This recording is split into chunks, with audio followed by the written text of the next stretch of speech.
ka bang nyctophile o taong mas gusto ang gabi kaysa araw dahil sa kadiliman at misteryosong hatid nito? Pues, mayroon akong alam na lugar na magmimistulang ideal spot para sa'yo. Sa bayan ng Utqiagvik, Alaska, ang kanilang winter season ay kakaiba. Ang karaniwang temperatura ng pinakahilagang bayan na ito sa Amerika, lalo na tuwing Disyembre, ay below zero at sinasabayan ito ng tinatawag na polar night, ang isang buong period o panahon na mahigit 60 araw ng kadiliman. Sa madaling salita, ang mga residente rito ay namumuhay ng walang daylight. Ngayong taon, ang Utqiagvik ay nakaranas ng huling paglubog ng araw nitong 18 ng Nobyembre at hindi na muling makikita hanggang January 22, 2025. Base sa mga definisyon, masasabing polar night ang isang panahon kung ang araw ay nananatili sa ibaba ng horizon ng higit sa 24 oras. Ang phenomenon na ito ay dulot ng 23.5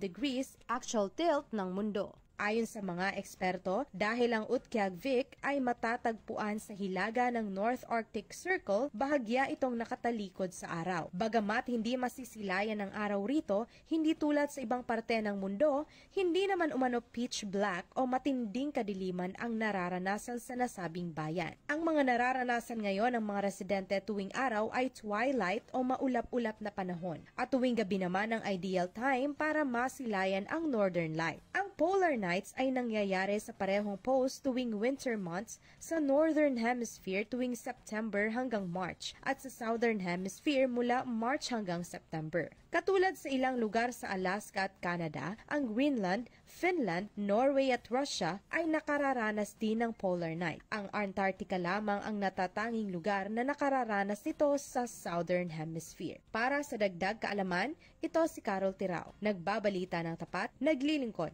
ng sapat.